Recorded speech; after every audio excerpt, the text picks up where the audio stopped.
Amend చేసినారు.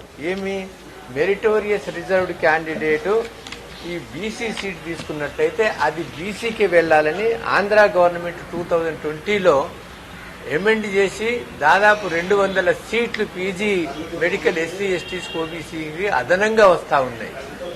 మెడికల్లో మాత్రము ఆ ఫుల్ బెంచ్ జడ్జిమెంట్ ఉన్నా కూడా అక్కడ సుప్రీంకోర్టులో గెలిచినందుకు అక్కడ దాదాపు కొన్ని వేల సీట్లు ఎక్కువ వస్తా ఉన్నాయి.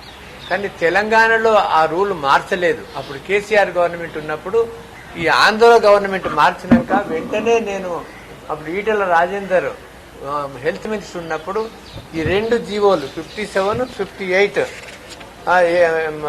29/5/2020లో ఈ 2 జీవోలు నేను వాళ్ళకి పంపించినప్పుడు మరి ముఖ్యమంత్రి కేసీఆర్ ఒప్పుకుంటలేడని ఆ హెల్త్ మినిస్టర్ ఏం చేయలేదు. కానీ సడన్ గా ఆ కేసు నిన్న 2వ కేసుగా సుప్రీంకోర్టులో వచ్చినందువల్ల రావడం జరిగింది. అక్కడ వేరే ఫుల్ బెంచ్ లో ఇరుక్కపోయి చేయలేదు. నేను దామోదరం రాజనరసింహ గారికి ఇక్కడ ఉన్న అన్యాయం అవుతున్న విషయం దృష్టికి తెస్తే వారు సీఎంకు నోటు పెట్టినారు. నోటు పెట్టి వాళ్ళు కూడా వాళ్ళ లాయర్కు సుప్రీంకోర్టులో నెక్స్ట్ వీక్ వరకు ఇన్స్ట్రక్షన్స్ ఇచ్చి మేము కూడా గవర్నమెంట్ తరఫుకెళ్లి మేము కూడా ఇస్తామని ఒక ఆశ్వాసన ఇచ్చినారు.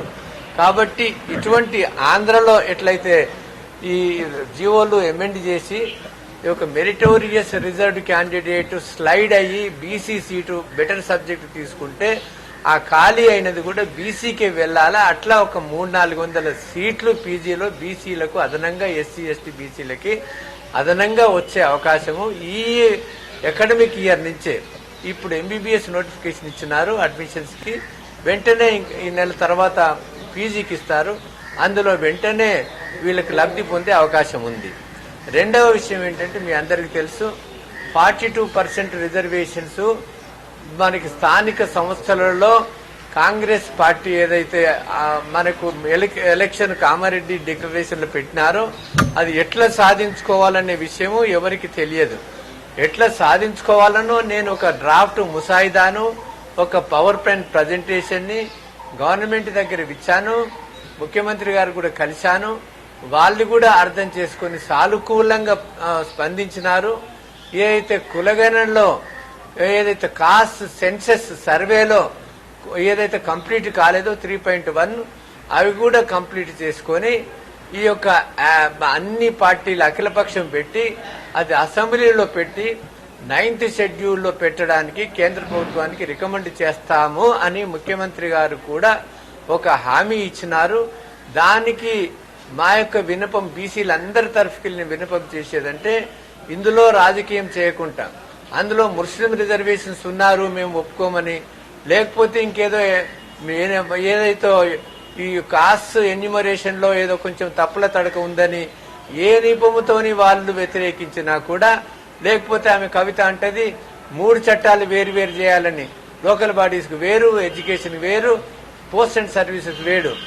ఆమె అసలు అవగాహన లేకుండా ఈ రకంగా మాట్లాడుకుంటా ఆనెస్ట్ గా సిన్సియర్ గా ఇటువంటి తమిళనాడు తరహాలో ఉన్నటువంటి ఈ యొక్క SC ST BC reservations in the local bodies, education and post and services ఒక్కటే సమగ్రమైన చట్టాన్ని చేసి అసెంబ్లీలో అందరూ ఏకగ్రీవంగా తీర్మానించి కేంద్ర ప్రభుత్వంకు పంపినట్లయితే ఆ చట్టం ఆర్టికల్ 31C ప్రకారం చేసినట్లయితే దానికి రాజ్యాంగ రక్షణ ఆర్టికల్ 31Bలో ఉంది. ఇటువంటి చట్టాన్ని చేసి కేంద్ర ప్రభుత్వం యూనియన్ కేబినెట్ క్లియర్ చేసి ఉభయ సభలో ఓకే అని రాష్ట్రపతి ఆమోదం పొందితే ఏ కోర్టు కూడా దాన్ని కొట్టివేయడానికి వీలుండదు. అటువంటి చట్టం తమిళనాడులో 1992లో 9 మంది జడ్జిమెంట్లు ఇచ్చిన దానికి వ్యతిరేకంగా ఓవర్ రూల్ చేసుకుంటే వాళ్ళ యొక్క 94లో యాక్ట్ చేసినారు. అక్కడ 69% వాళ్ళు రిజర్వేషన్స్ అనుభవిస్తున్నారు. అలానే మన తెలంగాణలో కూడా మొత్తం భారతదేశంలో తమిళనాడు తర్వాత ప్రథమంగా అటువంటి చట్టము వస్తుందని మేము నమ్ముతా ఉన్నాం. ఇందులో రాజకీయం చేయకుండా అన్ని పార్టీలు మరి చాలా సద్బుద్ధితో బీసీల యొక్క శ్రేయోభిలాషులై మరి బీసీ మిత్రపక్షాలైనట్లయితే ఇటువంటి సహయోగం చేస్తారని ఈ విషయంలో ఎవరికి సంశయాలు అక్కర్లేదు. ఇది సాధ్యమయ్యే పని. ఒకవేళ కేంద్ర ప్రభుత్వం